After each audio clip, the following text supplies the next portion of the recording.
So, you're thinking about buying a home in Texas.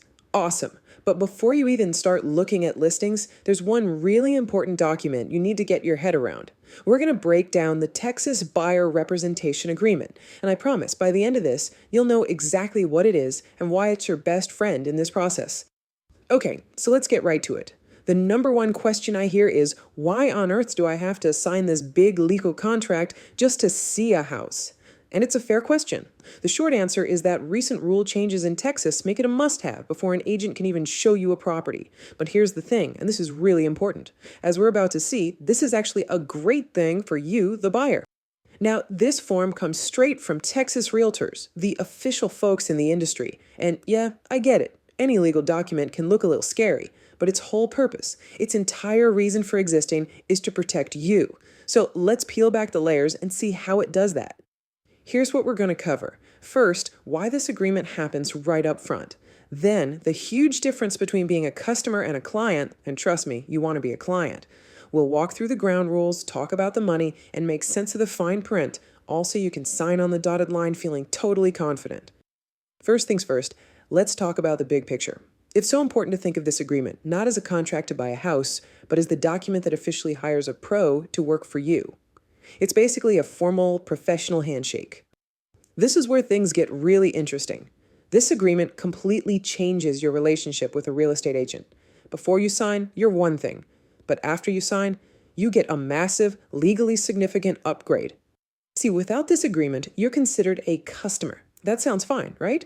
But it means the agent has to be honest with you, sure, but their real loyalty, their legal duty, is actually to the seller. Weird, I know. But the moment you sign this paper, everything changes. You get an upgrade. You become a client. And just like that, their legal loyalty does a complete 180. It's now all about you. And that comes with some serious power. And it all boils down to this incredibly powerful legal idea, fiduciary duty. This isn't just some nice sounding phrase. It's the highest standard of care that exists in the law. What it really means is your agent is legally required to keep your financial situation and your negotiating plans top secret. They have to fight for your best interests, even if it means they might make less money themselves. That is the huge upgrade you get as a client. All right, let's actually dig into the document itself. These next few parts are all about laying out the who, what, when, and where of your new professional relationship. Section 1 is super straightforward. It's just naming names. You've got the clients, Abigail and Jordan, the brokerage they hired, eXp Realty, and their specific agent, Carla Johnson. Easy peasy. Everyone knows who's in the game. Now, you'll probably see little initials on almost every page. This might seem like a small thing, but it's really important. It's proof that both you and your agent have read and agreed to everything as you go, making sure you're both on the same page. Literally.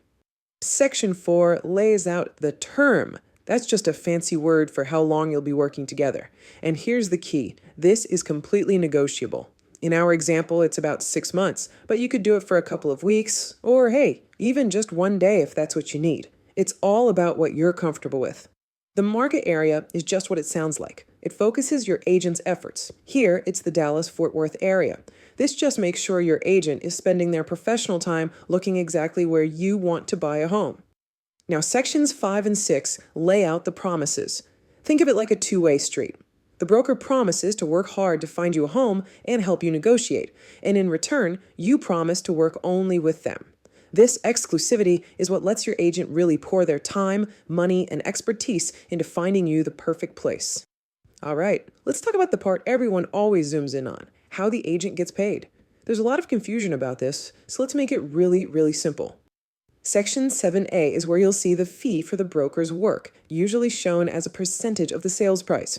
This example shows 3%, but, and this is so critical to remember, that number is always negotiable between you and the brokerage. So does that mean you need to have a check for that 3% ready to go? Well, not exactly. The agreement itself says the broker will first try to get paid by the seller. This becomes a really big part of the negotiation when you actually make an offer on a house. This agreement is all about transparency, so you'll also see any other potential fees laid out. For instance, in the special provisions here, there's a $425 fee for a transaction coordinator paid at closing. The whole idea is zero financial surprises later on. Okay, besides the money stuff, there are a couple of other key pieces of fine print you should know about. Let's break them down. First up is intermediary. This handles a very specific situation. What happens if you fall in love with a house that's listed by the same brokerage you're using?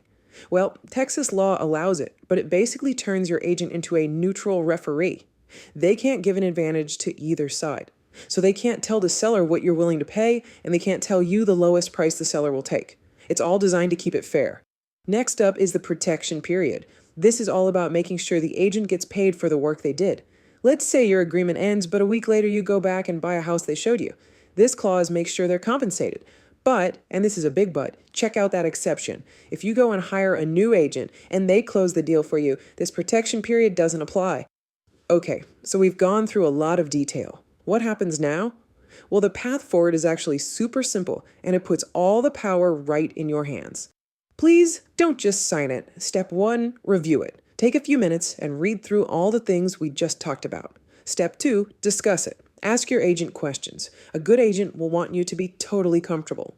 Then, and only then, step 3, sign it. And do it with the confidence that you've just hired a pro to be in your corner.